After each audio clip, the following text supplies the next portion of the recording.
Hello and welcome to this new little video here on the channel. About a week ago I did an Instagram live stream together with Norden Airport and henryxairport. We are currently doing a survey for Scale 500 collectors where people can give their input as to what kind of aircraft models they would like to see realized in the future. Now, if you haven't filled out that survey yet, you can still do so. You can find a link to it in the video description below. But during the live stream, we gave some first results of that survey and of course some in-depth information about the background of this project. The full VOD is also available on my Instagram, but I thought it would be a good idea to also share it here on the YouTube channel for those of you who are not that active on Instagram. So with no further ado, let's jump right into it. I hope you enjoy it. What we're trying to do is that, over the years, right? If you've been following the community, there's been like a lot of discussions about, topics like, should there be more models from certain regions or, sort of what's the balance between wide body, narrow body releases, special liveries, standard liveries, that sort of thing, right? And so we thought, okay, why not try to collect all those opinions that we as collectors have and try to present them in a way that, like a company like Herpa can actually understand what we're on about, right? And I mean, then that can hopefully then be used to sort of, get better models in the future, right? And I don't know, has the survey been done like this before? Do you have any information about that? Personally, I don't know about it. I mean, there must be some data collecting. I mean, obviously, companies like Herpa, they get the data simply through their sales. Sure. That's something we know, but like community, I haven't really come across sort of based. I mean, honestly speaking, I would be surprised if there has never been an attempt like that, but certainly not recently. Yeah. I haven't come across any survey like this for many years at least. Yeah, so we're doing something like kind of new in a sense. Yeah, and I think that the good thing about the survey is really, we all have our opinions, we all have our dream models we want to see realized at some point in time, but when we or any other collectors go to companies like Herpa or JC Wings or NG Models, it's difficult to start a conversation when all you can say is, oh yeah, I would like to see this model created or that model created, because then they, as a company, obviously they do need to make money when they create such models. Well, all they have is the source of one, and there isn't really anything backing that, and it's difficult for a company from that to really make the decision, okay, let's invest in a new mold or let's create a new aircraft model and buy the licenses for that. So the advantage, of course, of the community coming together in a survey like this is really that we, but also others, because, we will publish these results, obviously, is that when collectors go to manufacturers, they can say, look at the data here. We would love if you could create more models like this or that. And it's obviously completely open at the moment. What the data will show, I think nobody really knows right now.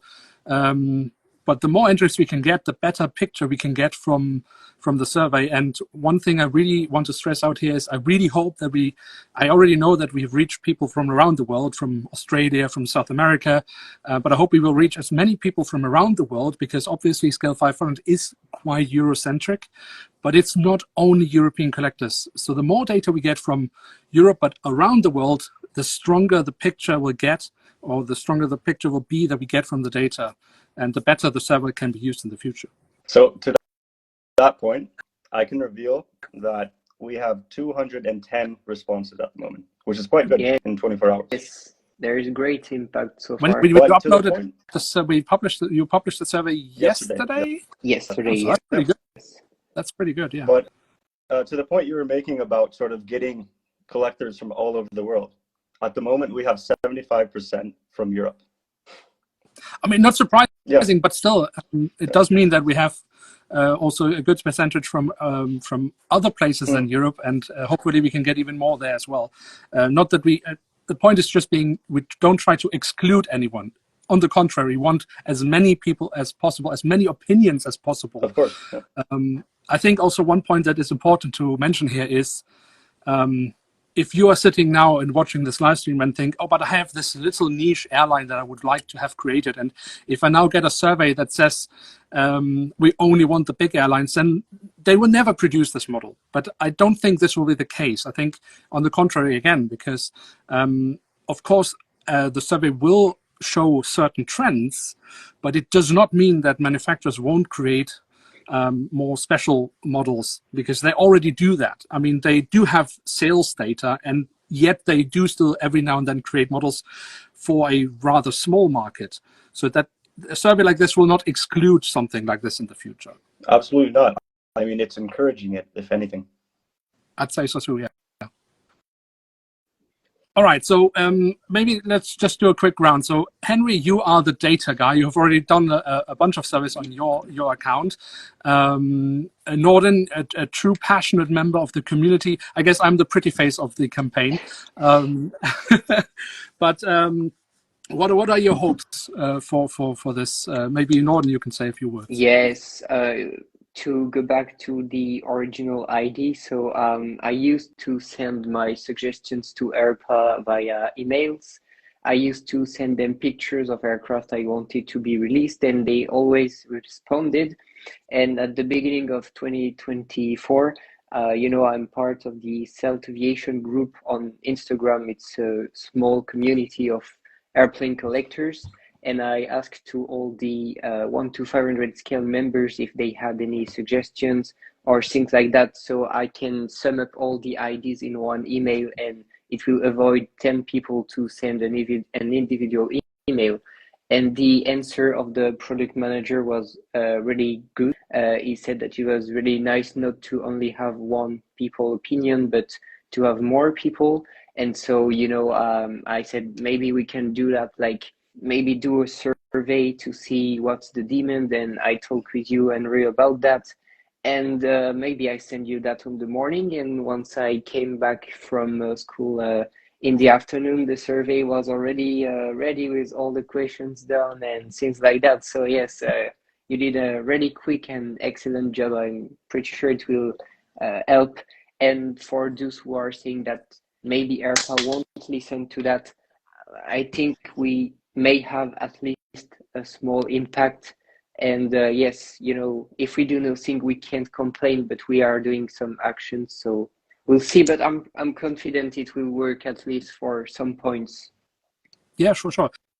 Let me just quickly read some comments here. Wessel van Alpen says, so basically you are conducting demand research for HERPA for free.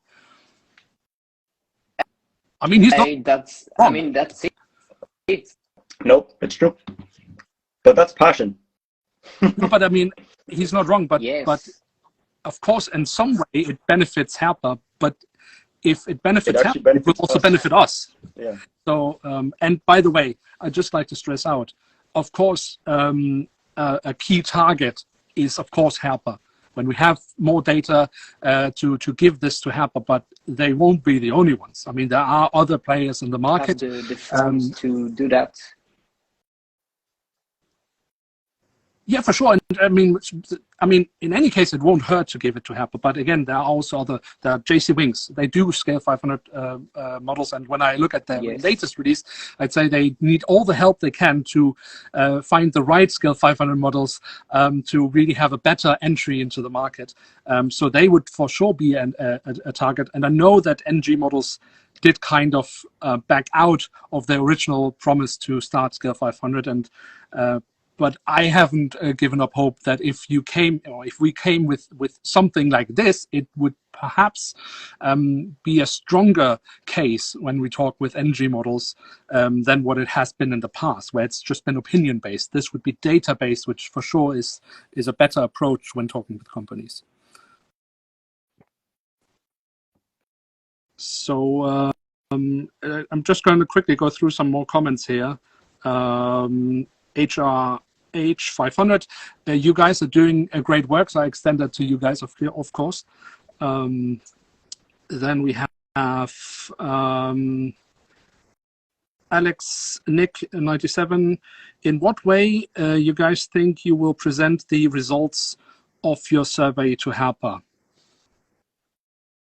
So, I mean, I can say I will be at the Amsterdam Collectors Fair in half a month, in 2 weeks' time. I haven't really heard anything official yet from Herpa that they will be there, but I do expect them to. They were there last time. So we have already been talking about the data that we have collected until then, to put that in a nice form, visualization, and already there being able to give them something. So I think that's the first step. And then, of course, trying to collect as much data as possible. The more people we reach, that's also why it's share it with as many people as you can, because the more people we reach, the more solid the data becomes. And then, of course, we will keep in touch with companies and provide them the data. And also, I guess, I mean, the rest of the community. I know you, Henry, you're really good at setting up these lovely graphics with the data. You already do that on a regular basis. Thank you. Yeah. A lot of fun to do. I think it's really interesting. Maybe you can you give us a little bit more insights about the data we've collected so far? Is there something more we can say already? I mean, it's still very early, but... Yeah, so I can kind of run through like the questions kind of sort of, and let's see if there's something interesting. This is like the first time that I'm looking at it as well, so it's going to be new for me as well. So firstly, the first question was, how old are you, right? And so that also gives some interesting information, right? Obviously, we're looking at, or we're sort of promoting the survey, I guess, kind of on social media, and you're going to have like a skewness in the sort of survey people towards like younger collectors, right? And we can basically see that. So we have basically half is under the age of 24. But I know you have, I mean, you shared the I shared it on Wings 900. Exactly. And that should hopefully attract some older collectors, which is of course what we also want to have, because we want to have a balance, and we want to reach those older collectors as well, right? Because they have a wealth of opinion that they've, you know, gathered over the years of collecting, that they definitely should be heard. We also did so that mostly on Facebook. like the regions are from Europe is where we're reaching people, but Asia is also 7% from Asia, so that's quite decent. Mm-hmm. North America is also, let's say, third biggest area. Then sort of in terms of where we're collecting models from, it seems Europe is of course the main sort of collection focus for most people, I guess. Then North America and Asia as well are kind of coming a distant, let's say, second and third. Africa has the smallest amount of collectors, and also basically South America, which maybe doesn't really come as a surprise necessarily to many people. But then we had this question about like fleet building, right? And so here we basically have, let's say, 40% very interested in fleet building. Very few people are not interested in fleet building. So once again, that kind of gives some indication that we would like to see a diverse range of models from airlines, right? Mm. So we don't just want to see wide bodies, we want to see narrow bodies and wide bodies, preferably. Then we had the question about sort of, do you prefer wide bodies, narrow bodies, or are you indifferent between them two? Basically, everyone's saying that they want both, right? So, so good, healthy mix. Yeah, exactly. Yeah. Then about sort of how do you feel about how many releases we've had over the years, right? In the case of narrow bodies, it seems to be most people are leaning a little bit towards slightly too little. And then interestingly, it's the opposite for wide bodies. So it's slightly skewed towards slightly too many. Mm-hmm. But most people, it is kind of a normal distribution. So most people are saying about right. So basically, right, if you're familiar, yeah.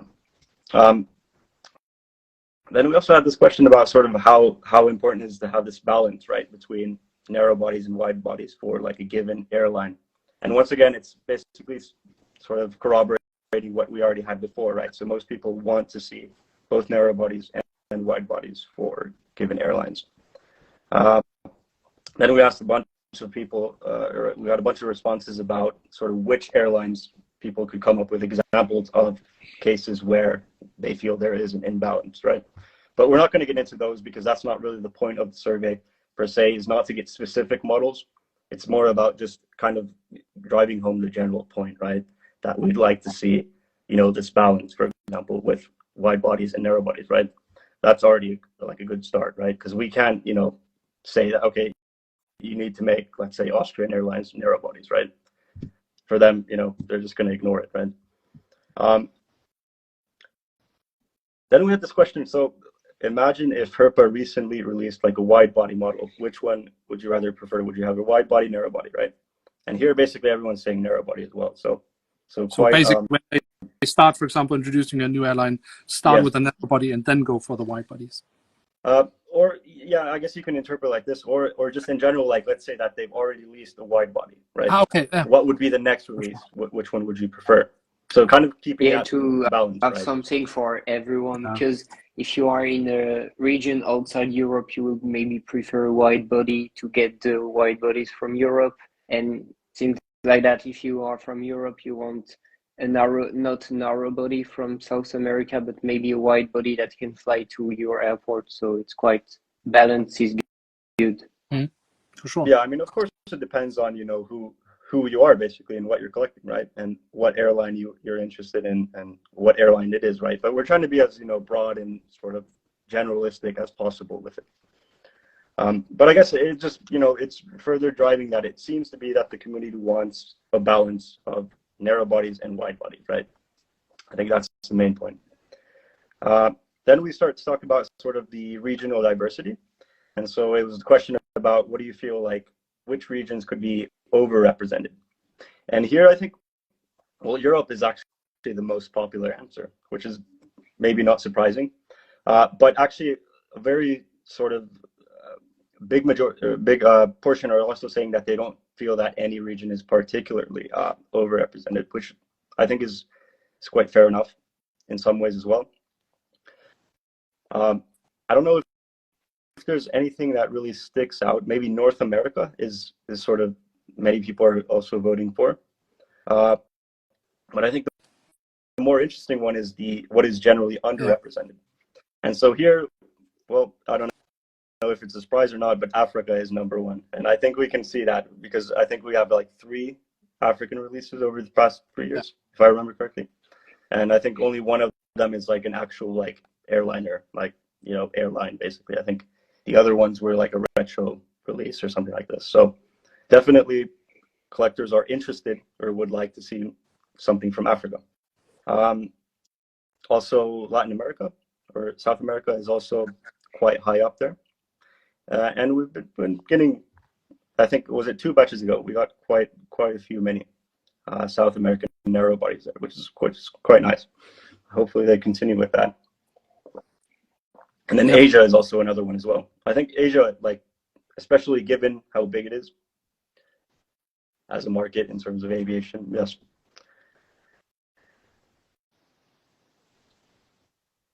And then, so yeah, this is another like question kind of continuing on. So from the regions that you feel were underrepresented, do you primarily collect models from them? And so the vast majority, or about 2/3, are saying that they collect models from these underrepresented regions. And so I think that once again shows that there is sort of demand and interest for models from, let's say, areas outside of Europe and North America. And then an interesting question is, like, the follow-up to this is that, so would you be more like likely to purchase a model if you knew that it would be complemented by further releases in the future, right? And once again, here, for the most part, people are saying yes. So they would like to see, or they would be more likely to buy models if they knew that they would get more, right? So you could have to actually have the model, be part of a fleet or a setup or whatever, right? Exactly. This is basically going back to the whole thing about fleet building. Are people interested in that? Yeah. Yeah. Very and so nice. Then there was also a question about this, like, so recently we had a lot of Middle Eastern airlines, right? and sort of narrow bodies as well. We had Qatar, we had, I think, did we have, well, Fly Dubai, of course, as well. So that was kind of a little trend that I think we saw that Herpa was doing. And 75% are basically saying that they should continue that, right? So once again, I think, yeah, people want to see more stuff. I think that's kind of the main thing. Then about the special livery versus standard livery. And so here the question was that if we assume that sort of Herpa is making a new airline or a new aircraft type has entered the fleet, would you rather be, if it applies, right, would you have it be a special livery or a standard livery? And here the overwhelming majority is that a standard livery is. Sometimes also when the airline is introducing a new aircraft type, they are also introducing it with also a special livery, like the born in 2021 of ITA or the white A220. So it's also not only Herpa's fault, but the airline also. Yeah, for sure. I mean, it's all. I mean, some airlines give Herpa or other manufacturers free hands, and some have very specific requests. So we also know, for example, for Lufthansa, many of their special liveries, they are time specific, and Lufthansa wants those made before Herpa can make any standard liveries. So obviously, it's not always just, oh, Herpa has decided just to do that. But again, I think also here the survey can give some nice input about the whole topic, special liveries versus standard liveries, what collectors prefer. And that could perhaps also help Herpa in the future, maybe if they have more data about that, what the collectors want. So, I mean, that's ultimately the customers that will buy the models when Herpa is negotiating with airlines to say, sure, we can do this livery, but we know from data that perhaps it would be business-wise wiser to start with another one. Yeah, I mean, of course, that's a fair point, right? Because Herpa has like sort of relationships with these airlines that it has to manage, right? And you mentioned Lufthansa. Yeah, of course, like they can't just do whatever they want. They have to take into account what Lufthansa says. So yeah, that does make sense, right? I have maybe something. So far we got approximately 250 answers. But how much do you think they are collectors in the scale? Like, how much do you estimate that they are collectors in the scale? Because they are, of course, people buying just one model because it's maybe in an airport shop, or they want this model, but they don't really collect maybe few models. How much do you estimate collectors in the scale?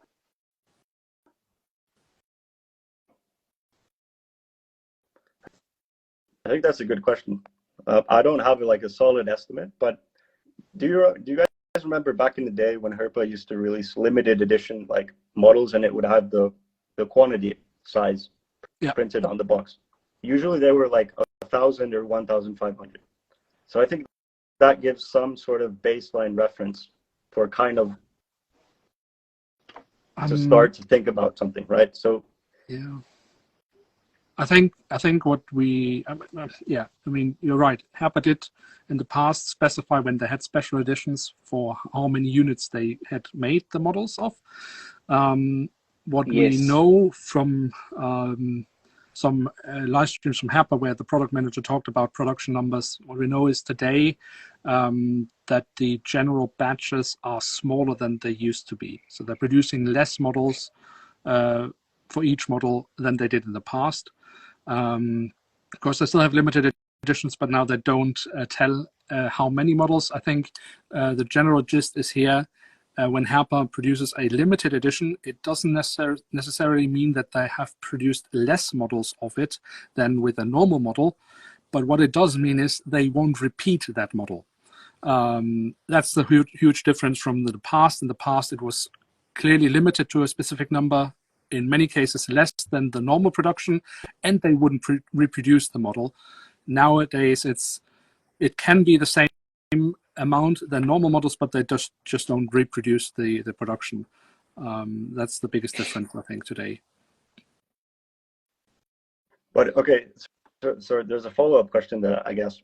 So what is the mix between, let's say, dedicated like core collectors and casual buyers of models? So the ones exactly what Norden was saying, who would let's say, randomly buy the model from the shop? Maybe I mean, 2/3. it's difficult to say. I mean, there are some hints. Let's say it like this. There are some hints from data that comes directly from Herpa. I mean, one thing is, for example, in their business reports, we don't have the business report from last year because the financial year hasn't closed yet. But in the previous financial report of the previous financial year, they actually had a part where they were writing that many of their regular customers were stopping to buy Herpa models. They didn't say why. I mean, we can all guess why. It's too high prices, but they actually noted that they saw a trend that some of the long-time collectors were leaving the hobby and they would need to find new customers.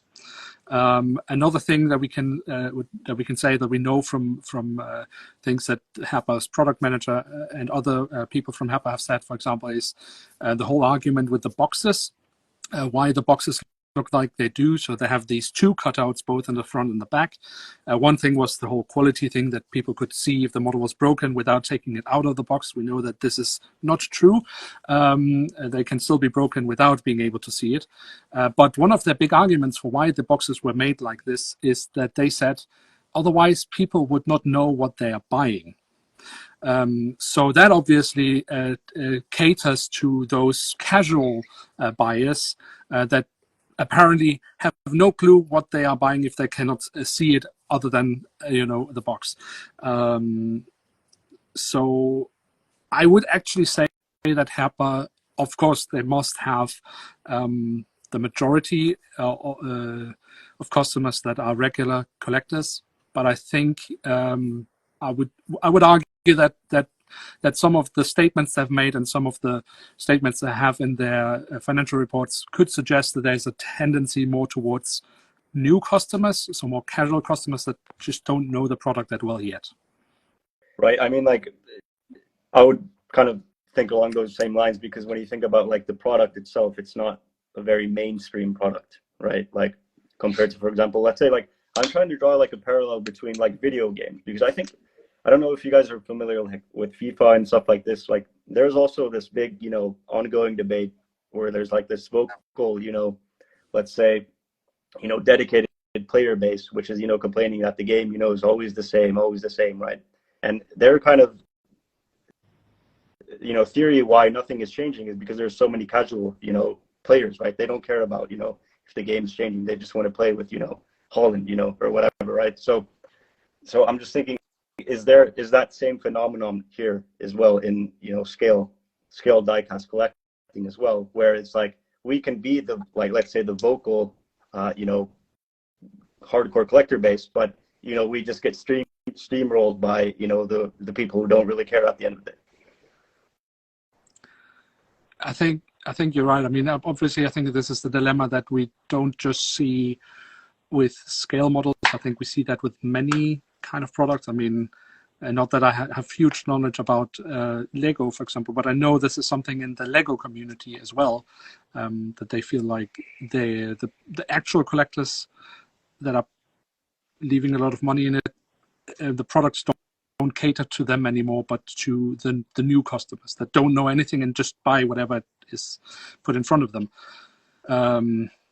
Ultimately, I think ultimately, I think the market decides. If the more dedicated collectors stick with it and make themselves heard, like we try here, then I think we can have a bigger impact and don't necessarily need to get steamrolled by the new. There's nothing wrong with being a new collector or new customers and not knowing much about the whole thing. Absolutely, there's nothing wrong with that at all. But I think we can, exactly, for example, with a project like this, do our part to at least make sure that we are getting heard and can get the products that we actually want.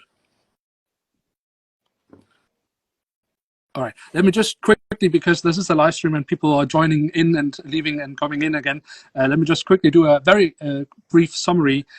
So obviously we have henryxairport here and Norden Airport, I myself, BongoPlanes, and we've created this survey together in order to collect more data about what kind of models collectors really want to have in Scale 500. If you haven't filled out the survey yet, you can find the link to the survey in our Instagram stories. And I might be able, I will try to post it in the comments as well in just a second.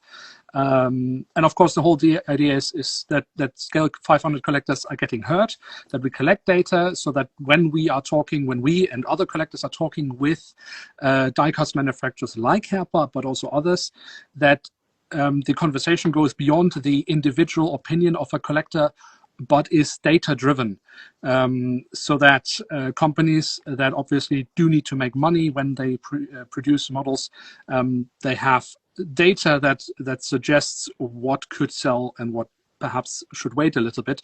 So that's the whole point about this. And of course, right now we are talking a little bit about the survey. Henryx has given us some lovely preliminary data already from the survey. Of course, we hope to reach as many people as possible. Share the survey with all the collector friends you have. We are not trying only to reach the people on social media. We do want to go beyond that in order to get people on social media, people off social media, in all age categories.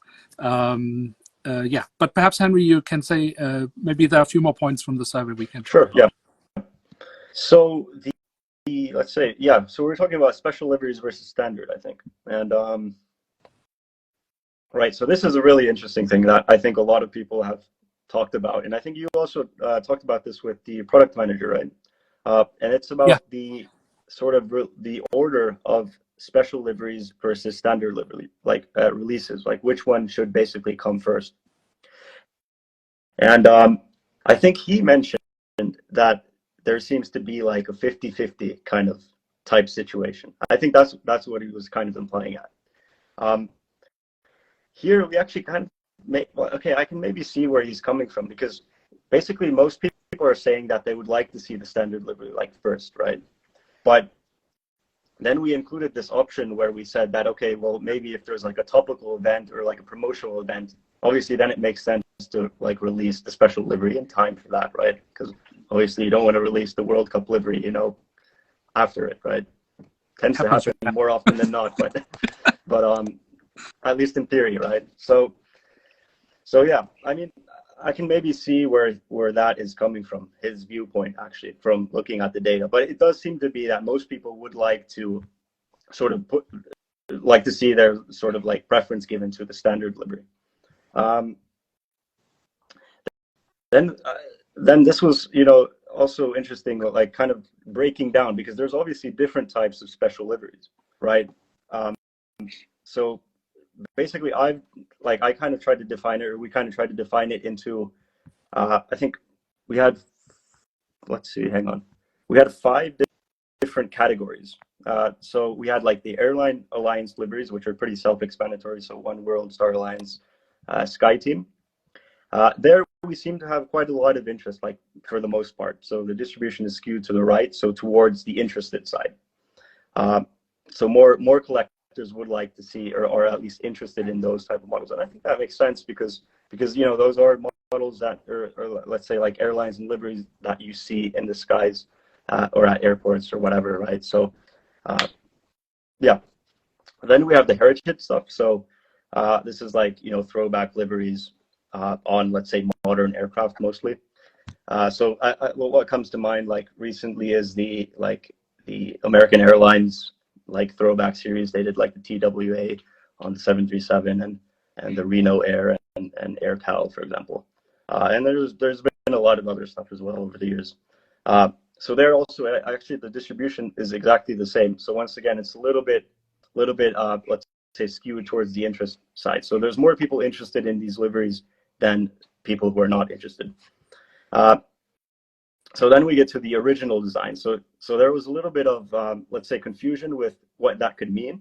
And of course, the lines are a bit blurry, but kind of, I don't know if the pictures did a good job of explaining what like is kind of could go into that. But basically, it's like a livery which is, like it's more like aesthetically focused, right? Not necessarily about promoting something in your face, making it sure that everyone knows this is what we're promoting. And so in this case, very high skew towards very interested. So that's actually like most people very interested in these type of liveries. That's quite interesting. I mean, I can say like for me, I think those are like this best type of special liveries. Like I really like the ones where it's like very aesthetically focused. I don't know, is that maybe I'm just an artsy guy, but yeah. Personally, I would like to see many more alliance liveries. Right. I really like them. I think we have especially with narrow bodies, we have far too few of those. Yes. But I think this is really interesting that there's a quite heavy interest. This is the one which really sticks out from the data. Who would have thought? Yeah. Then we get to the promotional stuff. So the promotional category is also kind of difficult. It probably should be like split more into, because it's very like, personal preference. Do you like, let's say, do you like Borussia Dortmund, right? If you like it, then you maybe get the model, right? If you don't, maybe you don't. You're saying this to a Schalke fan. We are the rivals of them. So yes. So so you're probably not buying the model. No, I'm not getting the model. Because a small portion of that is going to that team as well, Yeah. So, but yeah, so here it's a slight skew towards very like interested, but the very interested is actually very low. So the interested category is high, like, but the very interested is quite low. And yeah, like I said, I mean, here it kind of depends on, also like how like much effort the airline puts into the livery, right? So like, I think we can all agree that even if you don't like Pokemon, for example, like the ANA Pokemon liveries or the Star Wars liveries that they do, it's really nice because they've gone all out, right? It's not just, like a sticker of, here's, let's say, I don't know, like Emirates used to do like the football players, right? They would have, like Real Madrid, like Ronaldo or something on there. I mean, that's cool if you like it, but obviously that's like a different level of effort in a sense compared to what could be done. And then we get to the stickers, and so the stickers is very 50-50. So there's an even mix between people who like it and people who don't like it. For me, that's interesting, like personally, because I personally don't really like the stickers, because usually they only fly around for like, let's say like a year or not too long, right? And so that model kind of becomes fixed into time, right? So you can't really use it for like a diorama, let's say, that you want to cover multiple years, right? It's like fixed into that 1 year, because it might even say like, this is 2018, like happy holidays or something. The like worst this. When they even have written a year, exactly. Number there. I mean, sometimes you can kind of overlook those things, right? Like you can just be like, oh, whatever, or like just say that, my diorama or setup is like, covering, let's say, like 5 years, like a span of 5 years or something like that. So of course it makes sense, but I think some people are really like strict with it. I've heard, and with like even the regs, like the registration has to be like different, and they won't even buy like multiples of the same model and stuff. So I think that was really interesting to see that. Yeah. So basically, thumbs up for.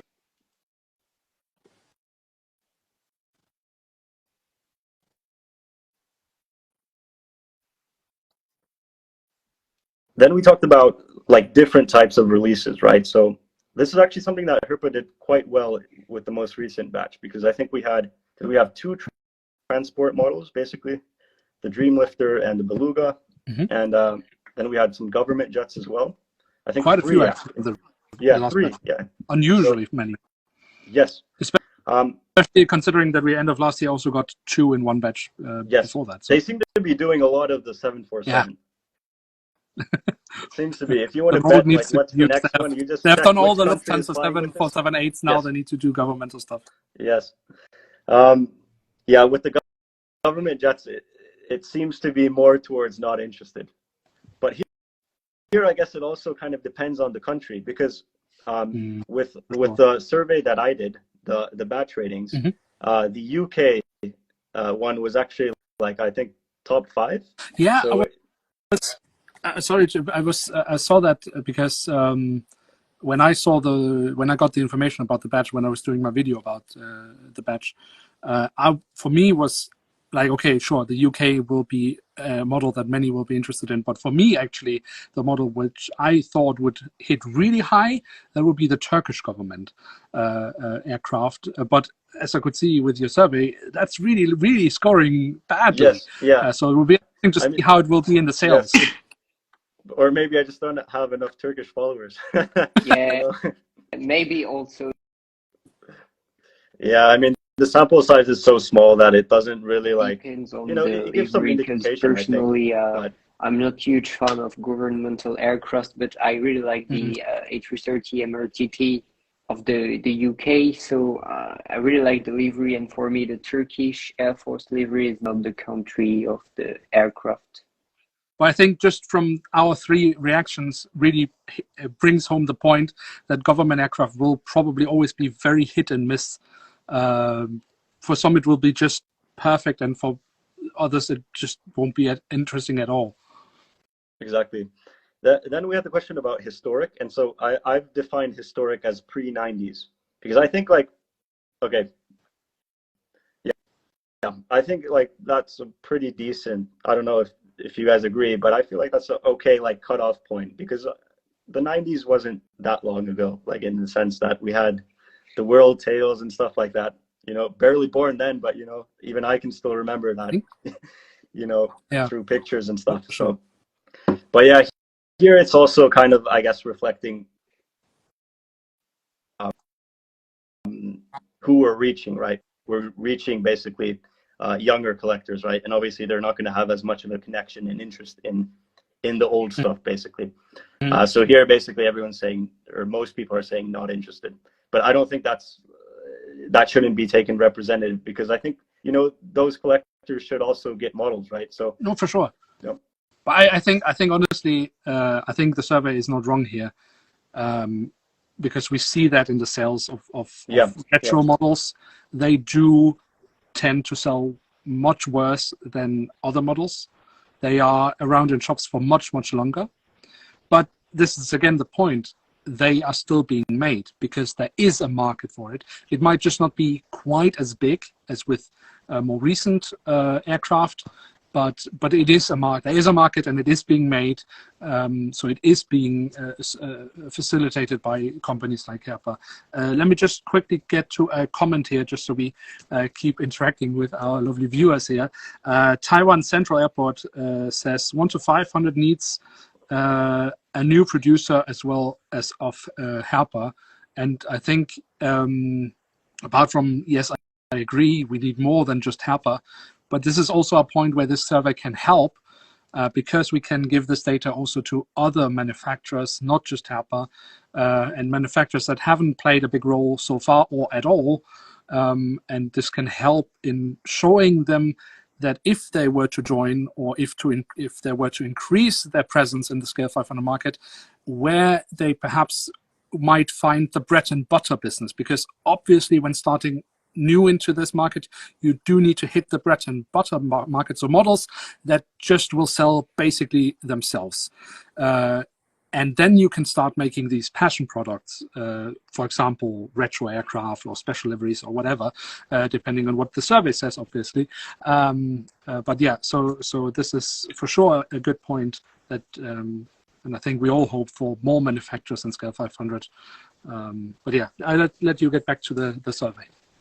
Yeah, so next we had military, and it's the same story, right? So most collectors, and I mean, once again, it's not, representative, but I guess military collectors are the minority, the vast minority in the scale. So once again, many people are saying not interested, but, take that with a grain of salt. And once again, I think military should be released, I think in every batch there should be a couple of military models. And I don't think personally it's anything away from us, collectors who let's say the contemporary stuff. Maybe also it depends on the scale, because you have a lot of military jets that are really small and can't be produced in 1 to 500 scale. And maybe the 1 200 scale or even 1 to 400 scale is more adapted, because maybe there are things you can't really do apart from, for example, 3D printed fighter jets or something like that. So maybe the scale is also not helping, and Y2500 is maybe more dedicated to with cargo aircraft. I think you have a good point there, Norden. But you mentioned actually, I think, the solution yourself, and that's, for example, using 3D printed models, especially for these smaller fighter jets and stuff like that. But also, just to give an example, there was actually a diecast manufacturer that also produced really tiny military fighter jets and stuff like that, and that was Seagull, a very little and not very known brand. They made some models. A handful of models in the beginning of the 2000s, but I mean, they actually, and they are made out of metal, so they did actually create these small fighter jets. So it is possible, but of course, perhaps the market is again not that big, but it is possible. But I think nowadays, why not just use 3D print technology for these smaller things? They can easily be made out of plastic, and it will be perfectly fine for them. But yeah, so I digress. A point about that, isn't there like a set, basically like an accessory set about military, and it has like the fighters, they're plastic, right? Yes, yes, I can see this one. So basically for her, maybe, like they're not, sorry, go ahead. Yeah, maybe it was not dedicated to a specific country, but it just got a gray livery or a military livery, but it's maybe not, it's just to have like a fighter jet, but it's not really a model. Could we consider that as a model? Personally, maybe more, I would say GSE. I mean, it was sold as accessories, but I mean, again, I mean, collectors are creative. If you sell that, people can use I forgot the word now, the paper that you can add yourself. So you can modify these models if you want to have some specific markings from a country or something like that. Yeah, I'd like decals. Yeah, exactly. That's what I mean. Yeah. Yeah. And yeah, the point I was going to make is that Herpa used to make 1 to 1,000, yes. Right? Absolutely. I mean, Herpa has tried many things. They used to be quite creative at some point. Yeah. Where's that gone? No, I think it's again showing a demand.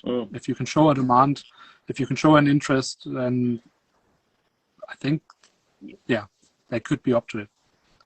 Okay, so now we get to the interesting one. I think there's been a question. Go ahead, Norton. I got a question from few collectors, and maybe it's important to talk about that. The collectors were really happy about what we did, and they said it's nice, but do you think, Henry, it would be possible to create a survey, but more like where you can enter your models wish list, like I want this aircraft or that aircraft? Do you think it could be possible to sum up all the ideas and to see maybe there is 20 requests for this specific model, this specific thing, or do you think it's not possible to synthesize that? And because collectors were really interested in that, and yeah, I don't know if. Yeah, I mean, it's possible we can do it, but I just personally don't think it's the right way to actually have an impact on Herpa. They receive hundreds of, requests from people sending them emails every month. They don't listen to it. They don't care, Yes. Like, unfortunate. That's my impression. I could be wrong, but I feel like the better way to do it is like, okay, so let's say like people want like a LATAM A320, right? Instead of just, hammering them and saying, can you release a LATAM A320? With like the survey, what we're kind of doing is that we're saying that, hey, we've surveyed, a sizable portion of your hardcore collector base who are like really interested in your models. And, we see in the data that, let's say, I don't know, 50% are interested in models from South America, and more specifically, let's say it's narrow bodies from South America. So that gives Herpa some reassurance when they're, planning their next release. Okay, maybe we should consider a release from South America, right? And then when they're making that decision and when they start to, think about it, then maybe they think, okay, well, what is kind of missing? What's a big airline or aircraft that's missing from South America, right?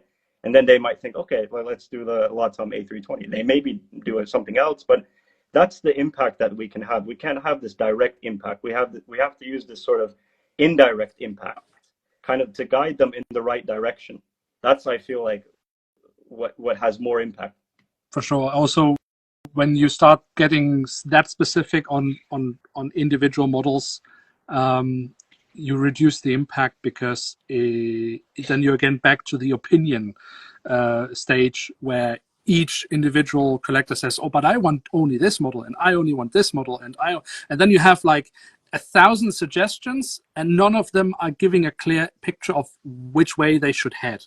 And this is why this is I also agree, a better approach to get a broader image of the general gist of which areas are underserved, which areas are overserved, where do collectors want to see more and where less, and that should not deter any collector from obviously still send in their suggestions. Not at all. They should continue to do that, because that is also a part where they help creating this overall image. But I think for a survey, it's really difficult to have something for specific individual models. Just before we go ahead, we have just a few minutes left before we reach the hour mark. But I think we can still get in maybe a few comments or a few more points about the survey. Sure. So I think maybe something that is very interesting is private jets. And here is actually a little bit different, because I have a feeling, my perception is that people want to see private jets, but it seems to be that most people are not interested, which is very interesting. Okay, that's a big surprise for me, actually. Yeah. That's basically, most people are saying a hard not interested. Yeah. Then we get to okay, what do you feel about sort of the general amount of each type of release sort of in like Herpa's product offering? And so here, maybe the one thing to note is cargo. And there's a very, very strong interest for cargo, it seems. And I think that's like reflected, right? Because we just had the Maersk, and that scored really highly. People were really excited about that. There was the DHL as well. So I think they may be also, catching on to that, hopefully, as well. So, and yeah, I think that's most of it. Then there's just some, general comments that we could basically, maybe we do it some other time. But I think in the chat, please feel free to give some feedback on the survey. Was it sort of engaging for you? Was it boring? Did it kind of provoke your thoughts? Was it too short, too long? Was it missing something? Is there something we can focus on? And once again, maybe not on specific models, but more so in generalities where we can kind of measure a collective opinion or preference of the community. I think that's more productive. And I mean,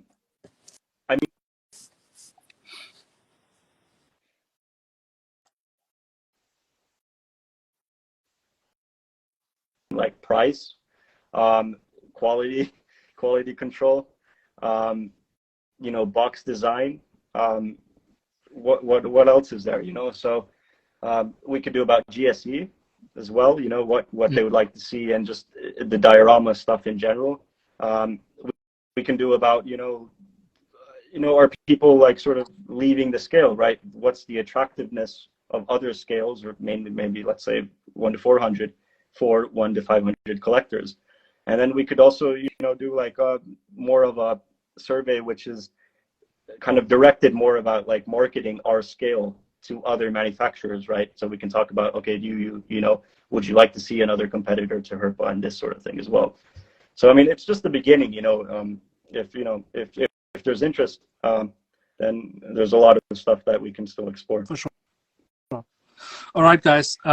We are getting close to the hour mark, and I think Instagram has some technical issues there when you go much beyond that in live streams. But obviously, this is not the end. It's just the beginning. We are dedicated to this. share the live stream. Obviously, you can do that. I will try to post the live stream here on my channel. I will probably also do a video about it sometime next week on my YouTube channel. And of course, share the survey. That's really important. Fill out the survey, share it with every collector friend you have, so that we can get as much data as possible, and then we will see how the reception of that is, and then how we can go forward. And we can most likely also do another live stream like this at some point when there's more to tell. I'd like to say a huge thanks to Henry. You've done a great work with this. A huge thanks to Norden. You have been really awesome here as well. Thanks to everybody who's joined this live stream this evening. And keep on filling out the survey, keep on sharing it, and we keep you updated with the results and where we go from here. Thank you so much for this. And I'm saying goodbye here from the BongoPlanes headquarters. Have a lovely evening. Goodbye. Thanks from my side as well. Yes. Cheers. Bye-bye.